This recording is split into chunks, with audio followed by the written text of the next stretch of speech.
Hello everyone, my name is Elite Trainer Kenway, and today we're going to take another deep dive into the Pokemon timeline, and we're going to explain how the Dark type, the Steel type, and Let's Go Pikachu and Eevee fit in our Fairy timeline.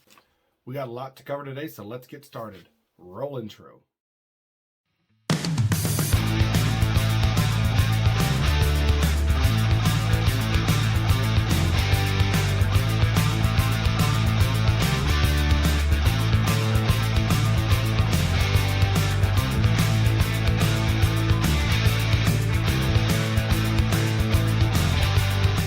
For those of you who watched our video 2 weeks ago, we talked about how the creation of the Fairy type was a better divergence in the two Pokemon timelines than Mega Evolution is.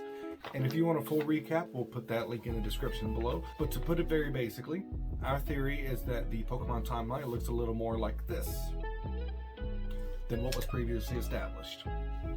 And that the creation of the Fairy type is what actually diverges the two timelines rather than Mega Evolution. So in that video, I talked about the Fairy type, and I did my absolute best to explain how the Fairy type would be a better divergence point than Mega Evolutions. And Birdkeeper Toby, who I shamelessly tweeted the video at, actually commented on that video, and he asked me, how does Dark type, Steel type, and Let's Go Pikachu and Eevee fit into my timeline? So that's what I've been working on for the last 2 weeks, and that's what I'm here to explain to you today.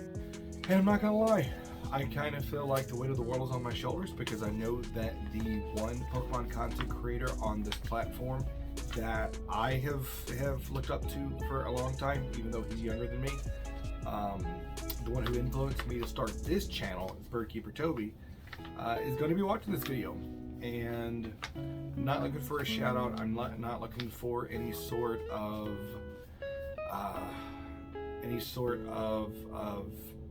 pitch or anything like that. Like, this isn't me pitching my channel to him for him to promote or anything like that. I really like his theories because his theories are out there and his theories are unique, and I have always wanted to do unique theories like that. And I've always had these theories in my head, but I've never had the gumption to go and make a channel to do this. And I've been watching a lot of Birdkeeper Toby's videos over the last 6 or 7 months or so, and finally decided to pull the trigger in January to start this channel. So I'm really hoping I can impress him with this video, and that maybe he'll see that I've got something going here. But with all that out of the way, let's get started. Let's start with the Dark type Pokemon. We're going to start with the most interesting one, and that is going to be Eevee. As you all well know, in the first generation of Pokemon games, Eevee can only evolve into Flareon, Jolteon, or Vaporeon, as stated by Professor Oak in Eevee's Pokedex entry in Generation 1. Eevee's genetic code is irregular. It may mutate if exposed to radiation from evolutionary stones. Now, it's important that Professor Oak only mentioned evolutionary stones at the point in the timeline in which Red and Blue go on their adventure. In the original non-fairy timeline, Professor Oak only knew about 3 evolutions that Eevee could evolve into. That is Flareon, Jolteon, and Vaporeon. It is very important to note that at this point, Professor Oak did not know about Umbreon or Espeon. That is what we're alluding to today. When you look at the Pokedex entries for Pokemon Red and Blue and Yellow, it's safe to assume that all 3 of those entries are Oak's entire notes. And the Dex entry in Pokemon Yellow tells the story that we're interested in looking at today. According to Eevee's Pokedex entry in Pokemon Yellow, Eevee's genetic code is unstable, so it can evolve in a variety of ways. There were only a few alive, and that same point is reiterated in Fire Red, where Professor Oak says again that Eevee is an extremely rare Pokemon. It's important to note that at the time of Pokemon Red and Blue in the timeline, Professor Oak thought that Eevee was a rare Pokemon. Since exploring later generations, we know that not to be the case. There are several Pokemon in not only the Galar region, but the Unova region. And that actually leads me to my first mind-blowing point about Eevee, which is that Eevee was never from the Kanto region. Eevee is actually from the Galar region, and Galar is the only place in all 8 generations of Pokemon games where Eevee exists naturally in the world. Aside from Let's Go Pikachu and Eevee, and we'll get to that in just a moment. So I think it's a bold statement to say that Eevee is not from the Kanto region, especially since Pokemon Let's Go Pikachu and Eevee highlight Eevee in the Kanto region. So I owe it to you fine people to fully explain that to the best of my abilities. So in Kanto, in Pokemon Red, Blue, Yellow, Fire Red, and Leaf Green, you get exactly one Eevee, and that is from the Celadon Mansion. When you explore the Johto region in Pokemon Gold, Silver, Crystal, Heart Gold, and Soul Silver, you can encounter exactly one Eevee in the Johto and Kanto region, and that is given you directly from Bill, and I think that's important. We'll come to that in just a minute. In the Hoenn games, you cannot find Eevee anywhere in the Hoenn games. In the Sinnoh region, the best way to get an Eevee is by going to Hearthome City and talking to Bibi. She will give you an Eevee. If you haven't noticed a trend yet, let's keep going. In the Unova region, you can only find Eevee in Castelia Park, which is a man-made park surrounded by 4 buildings. Obviously, Eevee was imported into that region. And in Alola, you're only given one Eevee throughout the game. That is in the form of an egg you're given at the nursery in Paniola Ranch. So why is any of that important, and what does any of that have to do with dark types not appearing in Kanto? Well, it establishes a pattern. It establishes that Eevee does not occur naturally in Kanto, Johto, Hoenn, Sinnoh, Unova, or Alola. That only leaves 2 regions, Kalos and Galar. Kalos and Galar are the only 2 Pokemon regions that we visited so far where you can actually find Eevee in the wild. The reason I say that Eevee is a Galarian Pokemon is because in Kalos you can find Eevee naturally on Route 10, and in Galar you can find Eevee naturally on both Route 4 and in the wild area. However, in the Kalos Pokedex, Professor Sycamore specifically states that Eevee is a rare Pokemon, meaning that at the time of the events that take place during the 6th generation Pokemon X and Y games, it would seem as though Eevee had only been recently introduced to the Kalos region.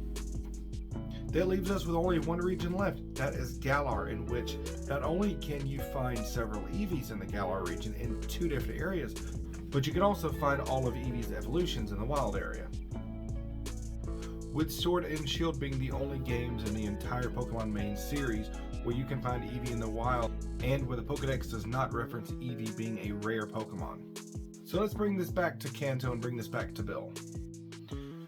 During the events of the Generation 2 games, Bill gives you an SS Anne ticket, and we know from the events in both the games and the anime that the SS Anne travels to Kanto, Johto, and Alola, and there's also a statue of the SS Anne in Hoenn, meaning that it's very likely that the SS Anne travels to Hoenn as well. So it's not that far of a stretch to assume that the SS Anne also travels to Galar, and that Bill himself might have traveled to Galar on the SS Anne. So none of this explains how your character gets a hold of an Eevee in Generations 1 and 2. So it is my belief that Bill's search for rare Pokemon took him aboard the SS Anne to all the different regions of the world, where he eventually made his way to Galar, where he caught at least 6 Eevee that we know of. Bill then took all 6 of those Eevees over to his secondary home in Cerulean City, where he can study them, eventually learning that Eevee can evolve into Flareon, Jolteon, and Vaporeon via the Element Stones, where he then took his findings over to Professor Oak to show Professor Oak his 4 new Pokemon. It is very likely that during the same time frame, Bill perfected his Pokemon storage system, which he is well known for in Kanto and Johto, after which he went to the Celadon condominiums to meet with the Game Freak offices to show them his Pokemon storage system. While he was at the Celadon condominiums, he left one of his Eevees behind, be it intentionally or unintentionally, where your player character picked it up during your journey in Pokemon Red, Blue, and Yellow. And after he showed his 4 new rare Pokemon to Professor Oak, he then went back over to the Johto region, where the 2 remaining unevolved Eevees that he became friends with evolved into Espeon and Umbreon sometime between the events of Pokemon Red, Blue, and Yellow and the events of Gold and Silver during that 3-year time span. He then either called or emailed Professor Oak to let him know about the 2 new possible evolutions of Eevee that he discovered via friendship. So that would explain why Umbreon and Espeon were not in the original Pokedex. Now let's move on to the rest of the dark types. Next up, Houndour. So we all know that Houndour is not available in the original Pokemon games in the Kanto region. However, it is only available in the Kanto region in the Generation 2 games. And that is on Route 7 in Kanto only at night. However, there's another Pokemon that is available in the Kanto region on Route 7, and that is Growlithe. Growlithe can also be found on routes 36 and 37 in the Johto region, where I believe Houndour was originally from. In Pokemon Crystal, which again takes place 3 years after the events of Red, Blue, and Yellow, Professor Oak writes in Growlithe's Pokedex entry that Growlithe controls a big territory, and that if it detects an unusual smell, it will roar loudly and force out the intruder from its territory. Now, this is the first time that Professor Oak has ever mentioned Growlithe being a territorial Pokemon, and that I think the reason for that is at some point in time, Growlithe was brought over to the Johto region from the Chinese region that it came from, where it eventually established its territory as being Route 36 and 37 in the Johto region. Unfortunately, Houndour was already hunting and living in that area. Growlithe, being as territorial as it was, chased the Houndour westward all the way to Route 7 in Kanto. Once Houndour had been pushed all the way out to Route 7 in the Kanto region, that's where it decided to take a stand and fight back, which is why both Houndour and Growlithe can be found on Route 7 in Kanto. This mass migration of all of the Houndour from the Johto region over to the Kanto region is likely what caught the attention of both Professor Oak and Professor Elm, which caused Professor Oak to go and study Houndour again between the events of Red's Adventure in Generation 1 and Gold's Adventure in Generation 2. This also explains why Houndour can only be found on Route 7 at night, whereas Growlithe can only be found on Route 7 in the daytime.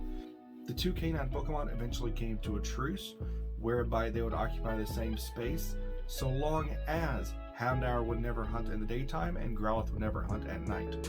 Moving on to why Murkrow, another Dark-type Pokemon, was not in the original Kanto Dex, as it is also found at night on Route 7 in the Kanto region. It is entirely possible that when Professor Oak was on Route 7 studying Pokemon, that all the Murkrow of the Kanto region had migrated to the Sinnoh region for the time being, as Murkrow can also be found in the Sinnoh region in Eterna Forest in the Burn Tower.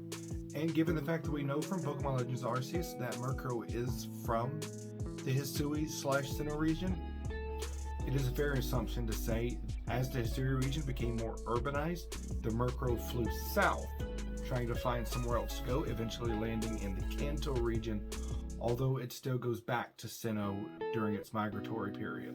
And that pretty much clears up why all the Dark-type Pokemon and Espeon were not included in the original Kanto Dex. Now let's talk about the Steel-type Pokemon. I believe that the Pokedex that was given to Red and Blue by Professor Oak was simply a beta Pokedex for them to test out, and was only ever meant to include the 150 Pokemon that were native to the Kanto region.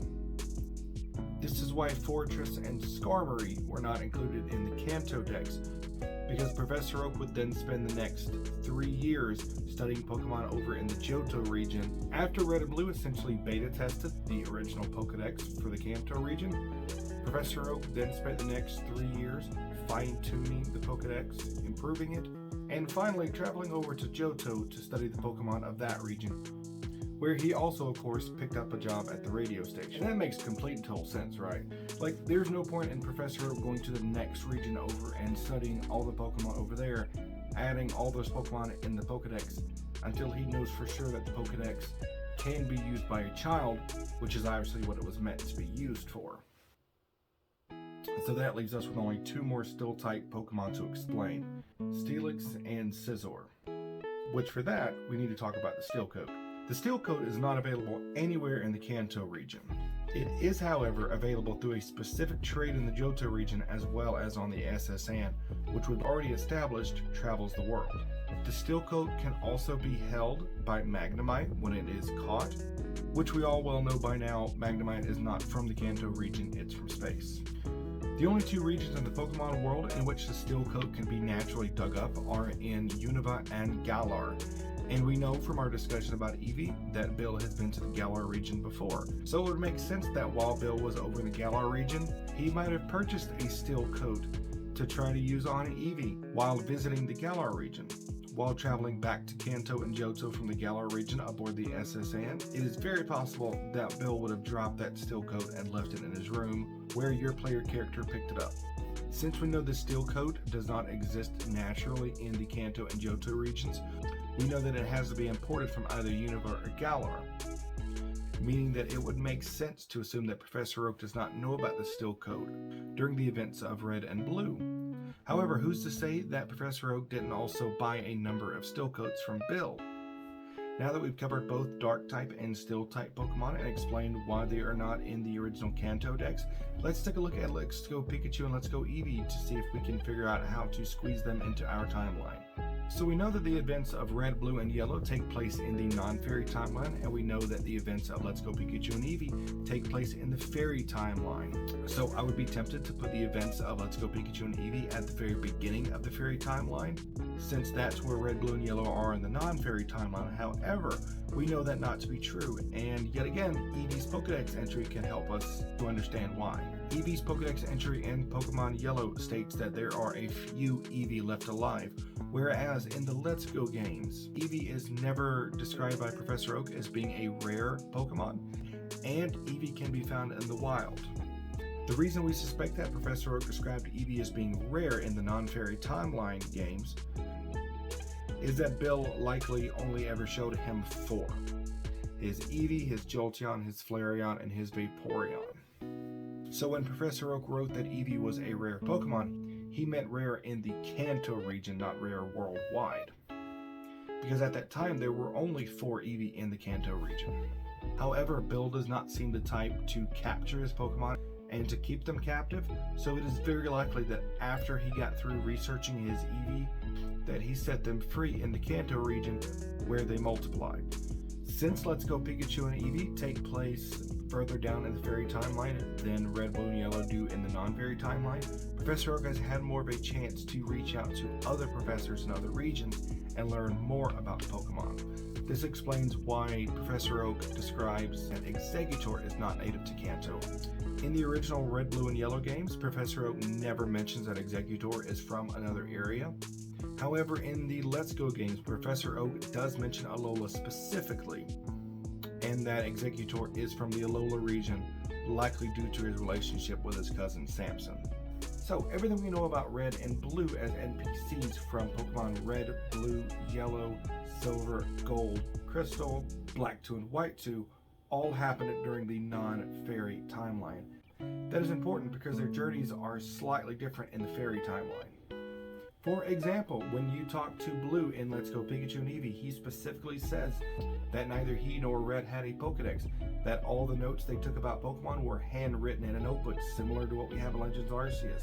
This goes back to what I said a moment ago, that Professor Oak had more time to fully flesh out his Pokedex before giving it to you in the Let's Go games. So we know that in the fairy timeline, Red and Blue did become champions, but did not carry a Pokedex, and more crucially, did not stop Team Rocket.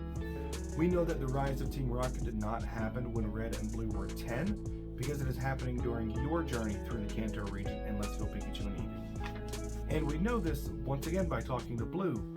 On the SS Anne in Pokemon Let's Go Pikachu and Eevee, Blue asks if you have heard of Team Rocket and states that what he knows about Team Rocket he's only heard through rumors. This goes to show that Blue does not know much about Team Rocket because he did not encounter them when he was 10, because their rise to power has just now begun with you as the main protagonist. We do not know whether or not Gold faced Red and Blue in his journey in the fairy timeline, but we do know that Gold does not face Team Rocket in its second rise to power. As far as the fairy timeline goes, we know that Red and Blue both did become champions of the Kanto region, but we do not canonically see them again until Sun and Moon, as they do not show up in Omega Ruby Alpha Sapphire, Brilliant Diamond Shining Pearl, or X and Y. So we can't definitively place Let's Go Pikachu and Eevee in the timeline, but based on the look of the character models, so I would assume that Let's Go Pikachu and Eevee take place just a couple of years before the events of Sun and Moon, making my fairy timeline look like this. So we've effectively explained why the Steel type and Dark type did not show up in the Generation 1 Pokedex, and we have somewhat placed Let's Go Pikachu and Eevee on the fairy timeline, based off of not much information, honestly, other than red and blue sprites, really. But Let's Go Pikachu and Eevee didn't give us that much to work with as far as where they fit on the timeline. The only other thing I haven't tackled yet, because I feel like this video is probably already towards 15 minutes or longer, and I don't really want to run videos much longer than that yet, is the Mega Evolution. Because I want to do more research to figure out why Mega Evolution only takes place in Kanto, Hoenn, Kalos, and Alola, and not in Johto, Sinnoh, Unova, or Galar. So I think I am going to make that the focus of my next video. There are other things I do want to talk about in coming videos. However, I do want to bring this fairy timeline thing to a close, and solving the mystery behind Mega Evolution, I think, would be the perfect ending to that. So that is it for this week's video, guys. If you are totally confused as to what I'm talking about, go back and watch the first video. I'm going to put the link in the description. If you made it all the way through to the end, guys, let me know what you think.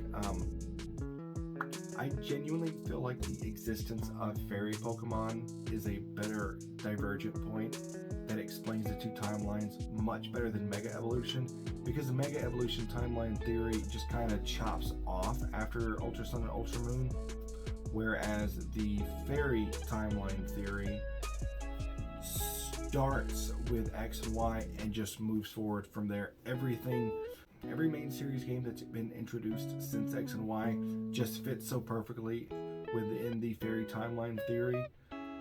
So I think that's a good solid theory. And for me, for my personal canon, I'm going to consider the fairy timeline and not fairy timeline the two official realities in which these Pokemon games take place in. So that is it. Let me know what you guys think. I will be back in 2 weeks to talk to you guys about Mega Evolutions. Peace.